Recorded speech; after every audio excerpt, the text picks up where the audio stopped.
You sit at a restaurant and you always choose the seat facing the door. You don't announce it. You don't explain it. You just do it, automatically, without thinking. And if someone else takes that seat first, something in you shifts, quietly, invisibly, and you spend the whole meal slightly somewhere else. Or maybe it's the fireworks. Everyone else is oohing and eyeing, and you're doing the math. Exits, distances, crowd density. While your body has already made decisions your brain is still catching up to. This looks like anxiety, or hypervigilance, or being difficult, but it isn't. It's something far older than any of those words. If you've served, or if you love someone who has, this video isn't going to explain you like a textbook. It's going to try to show you what's actually happening inside a mind that was trained at its deepest level to keep people alive. You are not broken, you are not damaged, you are not a puzzle to be solved. You are a nervous system that learned a very specific lesson under very real conditions and kept doing its job long after the conditions changed. That's not a disorder, that's loyalty. The brain protecting you the only way it knows how. Here's the first thing almost nobody says out loud. The military doesn't just train your skills, it reorganizes your identity. From the first days of basic training, the individual self, the I, gets restructured into something larger. You learn to eat together, wake together, move together, make decisions together. The unit becomes the operating system. Identity stops being personal and starts being positional. You are your role, your rank, your responsibility. Psychologists call this identity fusion. The self merges with the group. And it is not brainwashing. It is deeply human. Tribes have always worked this way. Belonging to something bigger than yourself is one of the most powerful experiences a human brain can have. The problem, the quiet, invisible problem, is what happens when that structure is gone. When you separate from service, nobody hands you a new operating system. The unit disperses, the structure dissolves, and the brain, which spent years running on collective identity, suddenly has to remember how to run on an individual one. That's not a transition, that's a reconstruction. And then there's the body. Something happens to the nervous system during sustained high-threat environments that civilian language doesn't have a perfect word for. The threat detection system, the amygdala, the adrenal response, the whole alert architecture gets recalibrated. In combat or high-stakes operational environments, that recalibration saves lives. Noticing the wrong footprint, feeling a room before entering it, reading silence differently than other people read silence. These instincts are not paranoia. They are pattern recognition honed to a razor edge. But the nervous system doesn't know when the tour ends. The brain that learned to read threat in a dusty street in Mosul or a mountainside in Kunar doesn't automatically unlearn that reading when it lands back in an airport in Georgia or California or Texas. It keeps scanning, it keeps categorizing, it keeps asking the question it was trained to ask. What here could hurt us? The seat facing the door isn't anxiety. It's the body still doing its job, still loyal to a mission that officially ended, but neurologically never did. But here's the part nobody tells you. The hypervigilance, the emotional distance, the difficulty sleeping, the way certain sounds land in your chest before they land in your ears. These are not signs that something went wrong. They are signs that something went exactly right, at exactly the wrong time, for exactly too long. The brain adapted, perfectly, to an environment that required perfect adaptation. The grief isn't that you changed. The grief is that the world you came home to didn't change with you. There's a concept in trauma psychology called moral injury, and it's different from what most people think of when they think of PTSD. Moral injury isn't just about witnessing terrible things.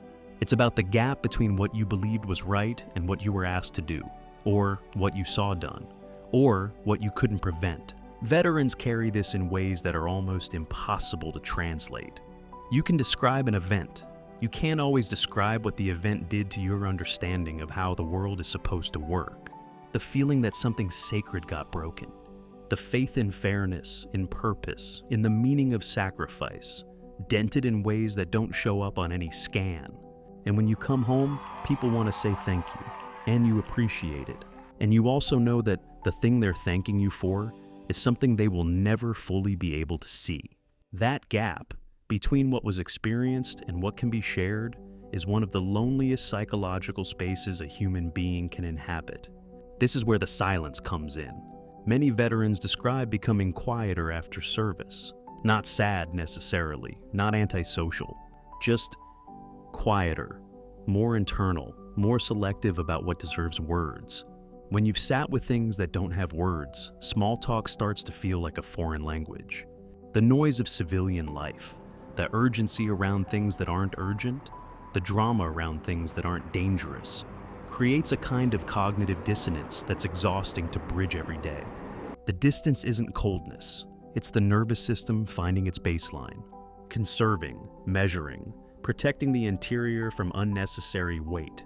Think of it like a door that learned to stay partially closed, not because it doesn't want to open, but because it once stayed open in a place where that was the only way to survive. What changes over time isn't the behavior, it's what the behavior means. A veteran at 25 carries their service differently than they carry it at 45.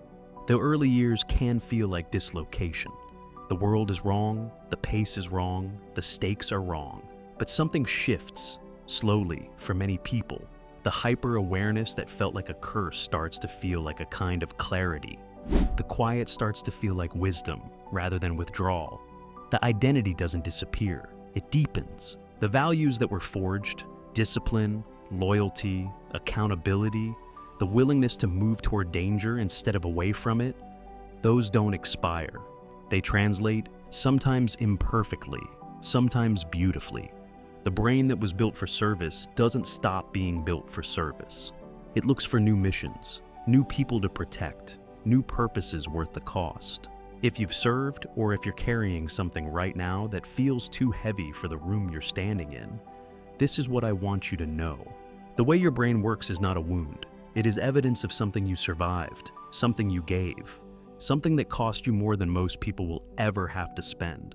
The seat facing the door isn't a symptom. It's a scar from caring deeply about staying alive so that the people next to you could stay alive too. You don't need to be fixed. You were never broken, you were forged. And the mind that came home, the one that scans and adapts and stays quiet and keeps watch, that mind is still one of the most extraordinary things a human being can become. It just needs time to learn what peacetime feels like. And if you made it this far, that probably means something. Maybe you served. Maybe you love someone who did.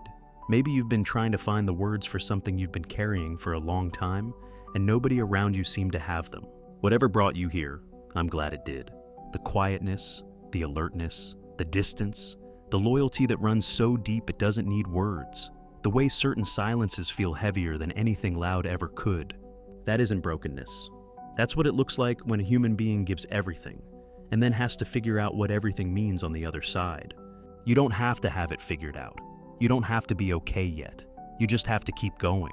And from what I know about the kind of person who watches a video like this all the way to the end, you already know how to do that. If this video meant something to you, share it with one person who needs to feel understood right now, not to educate them, just to say, I thought of you. That's the whole point of what we do here. Every week on this channel, we take one human behavior, the ones nobody fully explains, and we sit with it. No fixing, no judgment, just understanding. If that's something you want more of, the subscribe button is right there.